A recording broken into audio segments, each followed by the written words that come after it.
Assalamualaikum warahmatullahi wabarakatuh. Saya Dewi Oktaviani dari Prodi Ilmu Pemerintahan, Fakultas Ilmu Sosial dan Ilmu Politik Universitas Tanjung Pura. Baiklah, pada video ini saya akan menjelaskan materi mengenai partai politik sebagai kaderisasi nasional. Bung Hatta mengatakan kaderisasi merupakan kerangka kebangsaan karena kaderisasi ini sama artinya dengan menanam bibit untuk menghasilkan pemimpin di masa depan, karena pemimpin pada masanya harus menanam. Mengapa kaderisasi kepemimpinan ini sangat diperlukan? Yaitu karena yang pertama, adanya ketentuan periode kepemimpinan seseorang dalam sebuah organisasi.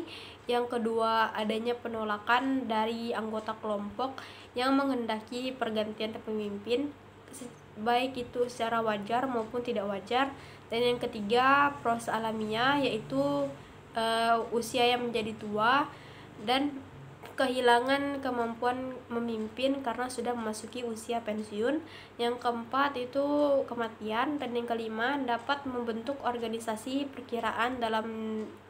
dengan perkiraan dalam jumlah ketersediaan pemimpin yang diperlukan di masa depan secara berkesinambungan. Apakah kaderisasi dan rekrutmen itu sama? Jawabannya tidak.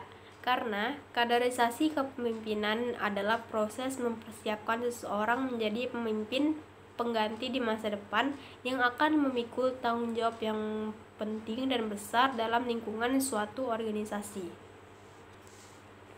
Sedangkan rekrutmen adalah sebuah seleksi dan pengangkatan seseorang atau kelompok untuk melaksanakan sejumlah peran dalam sistem politik pada umumnya dan pemerintahan pada khususnya.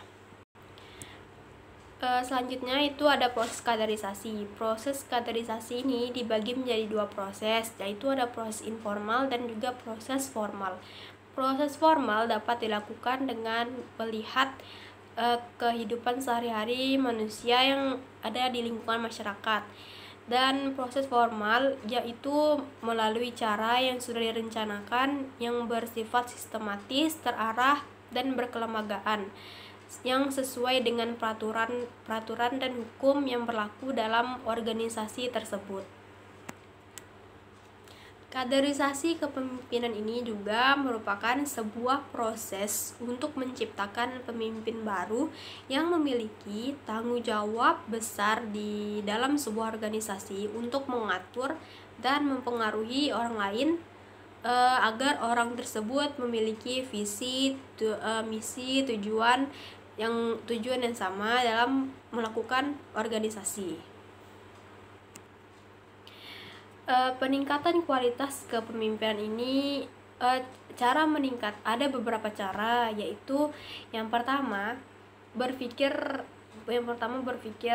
dalam menetapkan keputusan. Maksudnya di sini berpikir merupakan potensi psikis yang sangat istimewa, yang kualitasnya pada manusia jauh lebih melampaui kemampuan berpikir yang diberikan oleh Tuhan Yang Maha Esa kepada hewan sebagai makhluk ciptaannya dan sama-sama sebagai penghuni bumi.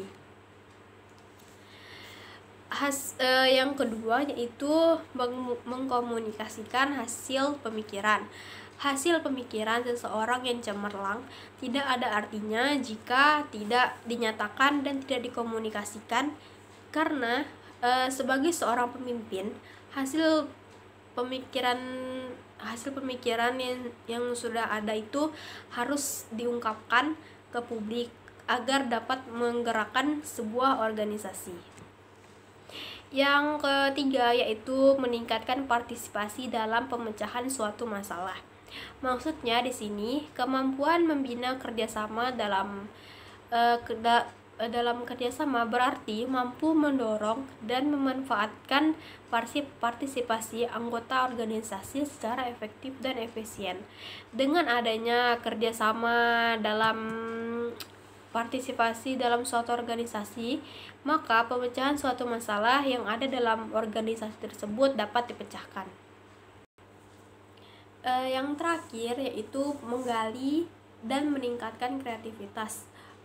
Proses menggali dan meningkatkan kreativitas anggota organisasi ini dapat dilakukan dengan cara membentuk kelompok-kelompok kecil untuk mendiskusikan dan menilai atau mengevaluasi kegiatan-kegiatan organisasi yang sedang dilakukan. Mungkin sekian penjelasan materi mengenai partai politik sebagai kaderisasi kepemimpinan nasional dari saya. Mohon maaf jika ada kesalahan kata-kata yang saya ucapkan. Terima kasih. Wassalamualaikum warahmatullahi wabarakatuh.